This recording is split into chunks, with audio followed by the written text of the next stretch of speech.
বাচ্চা থেকে বড় সকলেরই পছন্দের কেক প্যানকেক, তাও যদি হয় ক্রিমে ভরা তাহলে তো কোনো কথাই নেই। আসসালামু আলাইকুম এভরিওয়ান, সবাই কেমন আছেন? আল্লাহর অশেষ রহমতে আমিও ভালো আছি। আজকে আমি নিয়ে এসেছি সুন্দর একটি রেসিপি, প্যানকেক, তাও আবার প্যানকেক ক্রিমে ভরা রেসিপি নিয়ে। চলুন তাহলে শুরু করা যাক। এটার জন্য নিয়ে নিয়েছি একটি ডিম, ভালোভাবে ফেটে নিব এটা।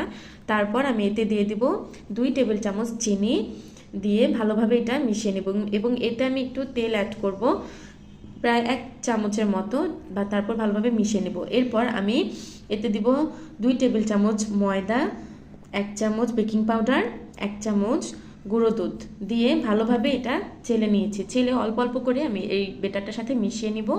ভালোভাবে মিক্স করে নিতে হবে। এতে চাইলে আপনারা ভ্যানিলা এসেন্স বা এলাচের গুঁড়ো অ্যাড করতে পারেন ফ্লেভারটার জন্য। এবার ক্রিমের জন্য আমি একটি বাটিতে 1/2 কাপ দুধ নিয়েছি, 1 টেবিল চামচ দিয়েছি কাস্টার্ড পাউডার এবং অল্প একটু চিনি দিয়েছি। ভালোভাবে মিশিয়ে এটা আমি চুলাতে দিয়ে একটু জাল করে নেব ঘন হয়ে আসা পর্যন্ত। বেশি ঘন করব না, এটা একটু ক্রিমি টাইপ হবে।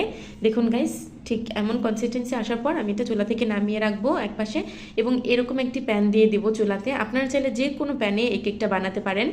এই যে এই ধরনের ননস্টিক প্যানেও দিতে পারেন, বা আমি ক্যাট স্টাইলে দিয়েছি, আমার মেয়ের খুবই পছন্দ, তাই এভাবে দিয়ে অল্প অল্প করে আমি কেকগুলো বানিয়ে নেব। মেজারমেন্ট কাপ ব্যবহার করলে খুবই ভালো হয় এতে।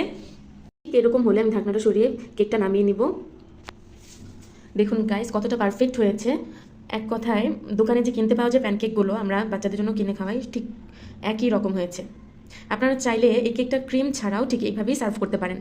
এইভাবে সার্ভ করলে খুবই ভালো হয়। এবার আমি এতে যে আগে থেকে বানিয়ে রেখেছিলাম কাস্টার্ড ক্রিমটা, সেটা আমি এতে দিয়ে দিচ্ছি। এক কথায় অসাধারণ হয়েছে কেকটা, আমার মেয়ে তো খুবই পছন্দ করেছে। রেসিপিটা ভালো লাগলে অবশ্যই গাইস লাইক কমেন্ট করে পাশে থাকবেন এবং ফলো এবং ইউটিউব থেকে দেখে থাকলে সাবস্ক্রাইব করবেন। আল্লাহ।